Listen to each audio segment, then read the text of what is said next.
Hello students, आज हमारा topic है एसी सर्किट्स यानी ऑल्टरनेटिव करंट से रिलेटेड सर्किट्स। तो इस वीडियो में हम ऑल्टरनेट करंट से रिलेटेड जो सर्किट्स होते हैं उन्हें डिस्कस करेंगे। तो ऑल्टरनेटिव करंट के यहाँ पर कुल 6 सर्किट हैं, जिसमें पहला सर्किट है आर सर्किट यानी जिस सर्किट में केवल रजिस्टेंस हो। दूसरे नंबर पर है सी सर्किट यानी जिस सर्किट में केवल एक कैपेसिटर लगा हुआ हो। तीसरे नंबर पे है एल सर्किट यानी जिसमें केवल एक इंडक्टर कोइल लगी हो। ठीक है। सी आर सर्किट चौथे नंबर पे सी आर जिसमें कैपेसिटर और रजिस्टेंस दोनों कनेक्टेड हों। और पाँचवें नंबर पर है एल आर सर्किट यानी जिस सर्किट में एक इंडक्टर कोइल और एक रजिस्टेंस कनेक्ट रहता है उसको हम एल आर सर्किट बोलते हैं। और सबसे लास्ट में है एल सी आर सर्किट यानी वो सर्किट जिसमें तीनों एलिमेंट यानी कोइल, कैपेसिटर और रेजिस्टेंस तीनों ही एलिमेंट कनेक्टेड हों, उस सर्किट को हम LCR सर्किट कहते हैं। ये एलिमेंट सीरीज और पैरेलल दोनों ही कॉम्बिनेशन में कनेक्ट हो सकते हैं। ठीक है। तो यहाँ पर इस वीडियो में जो हम डिस्कस करेंगे, पहले आर सर्किट, उसके बाद कैपेसिटर से रिलेटेड सर्किट सी सर्किट और एल सर्किट। इन 3 सर्किट को हम इस वीडियो में डिस्कस करेंगे और बचे हुए 3 सर्किट्स को उससे नेक्स्ट वीडियो में हम डिस्कस करेंगे। तो पहले नंबर पर बात करते हैं आर सर्किट की। आर सर्किट वो सर्किट होता है जो अगर सर्किट में अगर केवल रेजिस्टेंस कनेक्ट हो, ठीक है, उसे आर सर्किट बोलते हैं। तो देखो यहाँ पर एक एसी सोर्स है जिसका voltage V = V0 sin ω t से शो हो रहा है और इसमें R यानी रेजिस्टेंस कनेक्ट है। दूसरे नंबर पे इसमें कैपेसिटर C कनेक्ट है केवल, तो इसको C सर्किट बोलेंगे। और तीसरे नंबर पर इंडक्टर कोइल कनेक्टेड है इसी सोर्स से, इसको हम L सर्किट बोलेंगे। तो इसमें इनकी प्रॉपर्टीज़ को डिस्कस करेंगे और इसे इनकी प्रॉपर्टीज़ को मैथमेटिकली भी हम प्रूफ करेंगे। तो पहले सर्किट में रेजिस्टेंस सर्किट में क्या प्रॉपर्टी है? रेजिस्टेंस सर्किट में वोल्टेज और करंट दोनों की डायरेक्शन सेम होती है, यानी हम कह सकते हैं वोल्टेज और रेजिस्टेंस के अक्रॉस वोल्टेज और करंट एक ही फेज में होंगे। तो इनका वेव डायग्राम कुछ इस तरह से बनेगा। जिस समय वोल्टेज मिनिमम है तो करंट भी मिनिमम, और जिस समय वोल्टेज अपनी पीक वैल्यू पर है तो करंट भी पीक वैल्यू पर है। तो यहाँ पर डायग्राम में क्लियरली ये शो हो रहा है। तो V और I दोनों ही इसमें क्या है, सेम फेज में होते हैं। कैपेसिटर में क्या होता है? कैपेसिटर में करंट और कैपेसिटर के अक्रॉस वोल्टेज और सर्किट में करंट के बीच में 90 डिग्री का फेज डिफरेंस होता है। ठीक है, ये 90 डिग्री का फेज डिफरेंस होता है इसके बीच में। तो इसको हम वेव से शो कर दिखा सकते हैं। देखो ये ब्लू वेव जो है ये वोल्टेज को शो कर रही है और ब्लैक डॉटेड करंट को। तो वोल्टेज करंट, देखो करंट इसमें यहाँ से स्टार्ट है, करंट आगे है और वोल्टेज 90 डिग्री पीछे है। अगर हम देखें तो यहाँ पर डायरेक्शन कुछ इस तरह से हो जाएगी इसके फेज़ की, और इस पॉइंट पर फेज की डायरेक्शन करंट की ऐसे हो जाएगी। तो दोनों के बीच में 90 डिग्री का एंगल यहाँ पर ड्रॉ हो गया। ठीक है। तो इस वेव से क्लियर है कि जो करंट है वो 90 डिग्री पहले से ही स्टार्ट हो गई, यानी ये करंट का जो ग्राफ है अगर बनाए तो यहाँ से शो हो जाएगा ये।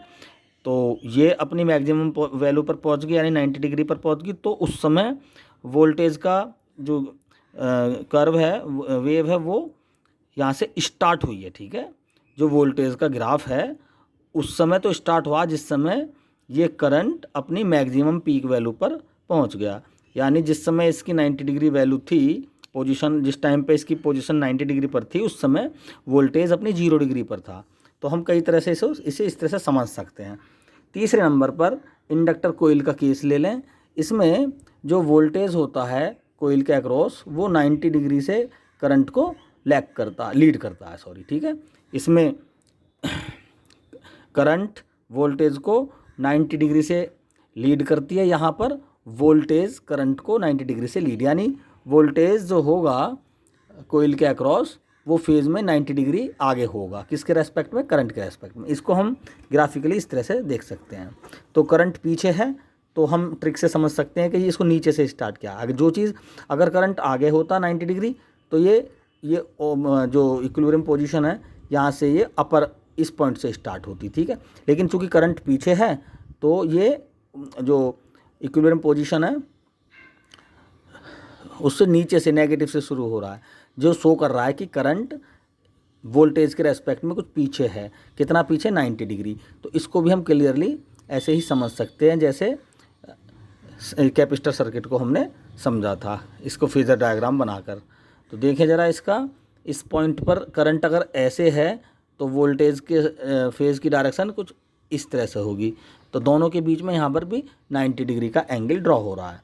तो इस तरह से हम थियोरेटिकली इसको हमने एक्सप्लेन किया, ये इनकी प्रॉपर्टी तीनों सर्किट की। अब इनको मैथमेटिकली भी हम प्रूव करेंगे कि ये 90 डिग्री यहाँ पर जो कैपेसिटर है, कैपेसिटर में वोल्टेज 90 डिग्री लैग क्यों हो रहा है, और कोइल में ये लीड कर रहा है 90 डिग्री वोल्टेज, और ये रेजिस्टेंस के केस में वोल्टेज और करंट दोनों सेम फेज में हैं। ये हमने अभी थियोरेटिकल ही मतलब स्टेटमेंट में ही कहा है। तो अब इसको हम मैथमेटिकल भी प्रूफ कर सकते हैं। तो देखें ज़रा इसको मैथमेटिकली कैसे प्रूफ करें। तो हम V की वैल्यू से I की वैल्यू बनाएंगे तीनों में, और उसका फेज देखेंगे, फेज़ को कंपेयर करेंगे, उससे ये प्रूफ करेंगे कि देखो यहाँ पर ये सेम फेज में है, यहाँ पर I आगे है, यहाँ पर V जो वोल्टेज है वो पीछे है। तो V इजिकल टू होता V not sine omega T. तो V के प्लेस पर हम ओम्स लॉ लगाएंगे, रेजिस्टेंस है ये, V equal to I R, V not हो जाएगा I not R sine omega T. तो R से यहाँ R कैंसिल हो गया, तो I इज इक्वल टू क्या हो गया? I not sine omega T. तो वोल्टेज का भी फेज़ क्या है? ओमेगा टी, और करंट का भी ये जो एंगल है वो सेम है, दोनों का एंगल सेम है, यही फेज़ को शो करता है, ठीक है। तो दोनों का चूँकि सेम है तो हम कह सकते हैं मैथमेटिकली कि इसमें वोल्टेज और करंट दोनों ही सेम फेज़ में होते हैं। इसी तरह से हम कैपेसिटर के केस में लेंगे। कैपेसिटर के केस में भी सीधा V is equal to V not sine omega T ले लेंगे, और इसको हम I में कन्वर्ट करेंगे। तो V के लिए क्या अप्लाई करें? कैपेसिटर का फॉर्मूला अप्लाई करेंगे। V बराबर होता है Q upon C, V equal to Q upon C is equal to V not sine omega T.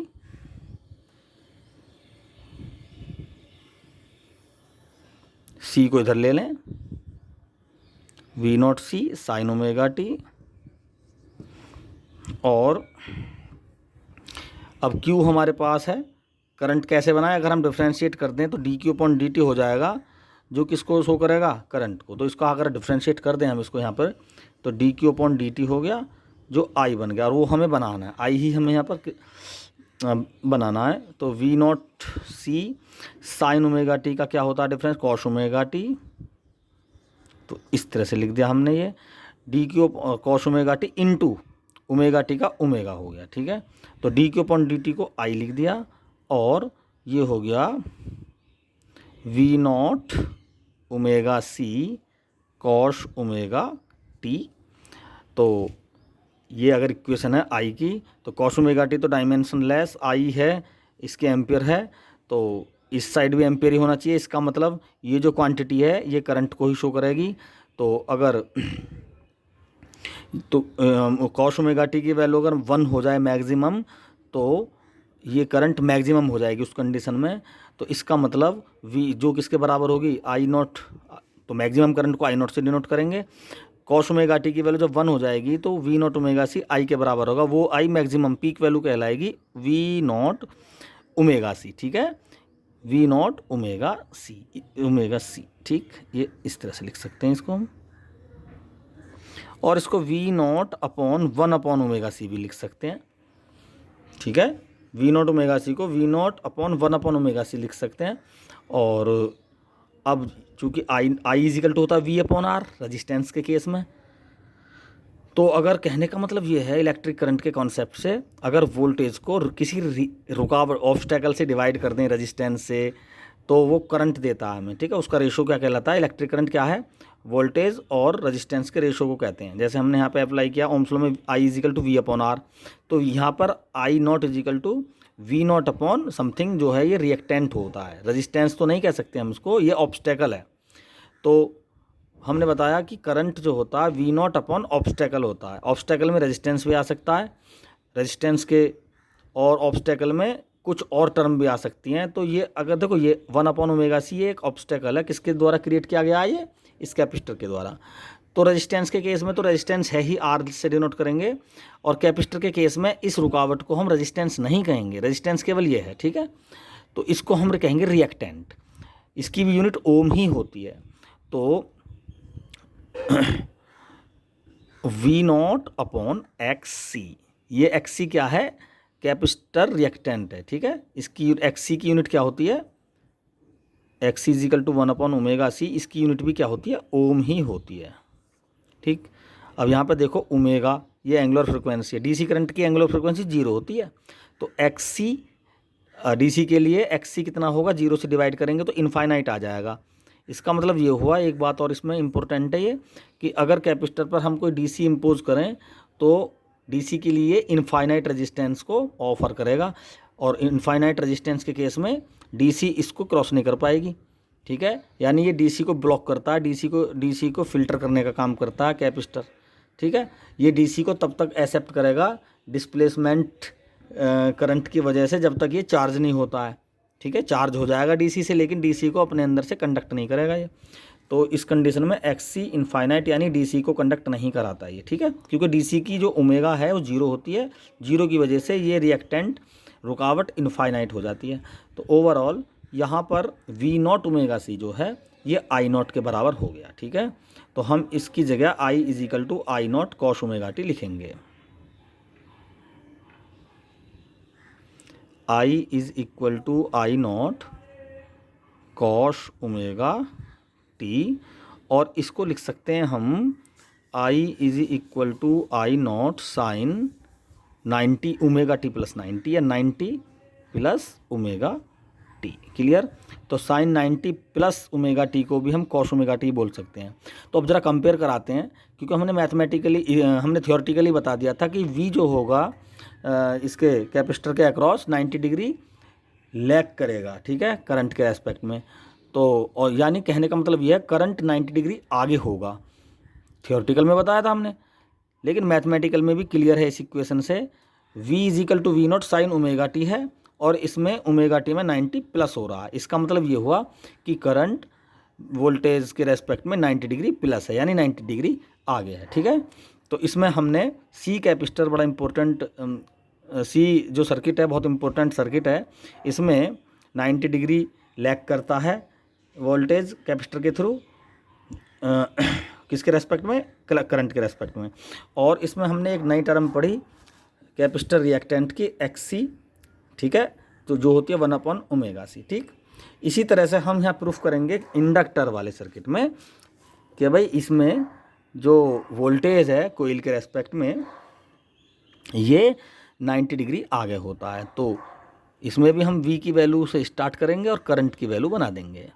तो v बराबर V not sine omega T, और इसको हम आई में कन्वर्ट करेंगे तो यहाँ पे v को चेंज करेंगे। जैसे हमने रेजिस्टेंस के केस में ओम्स लॉ अप्लाई किया था, यहाँ पर हमने जो कैपेसिटर का फॉर्मूला है वो अप्लाई किया कैपेसिटर के केस में, और इस इंडक्टर के केस में हम फैराडे लॉ यूज़ करेंगे। तो E जो होता है L D I upon D T होता है, तो v की जगह लिख देंगे हम L D I upon D T, ठीक है। V not sine omega T को वैसे ही रहने देंगे।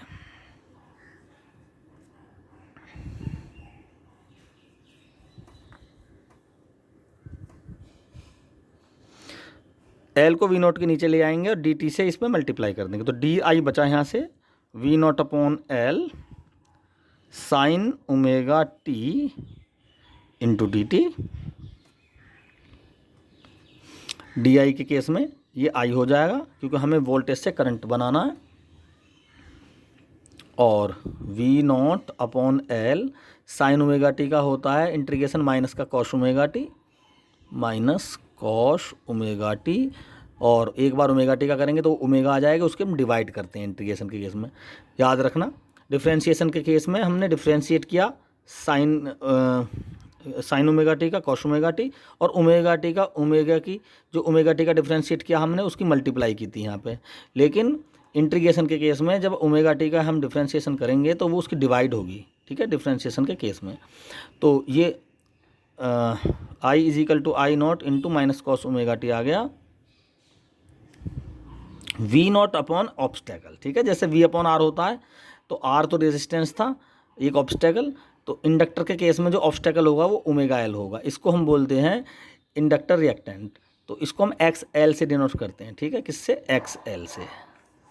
ये इंडक्टर रिएक्टेंट है, इसकी यूनिट भी ओम होती है।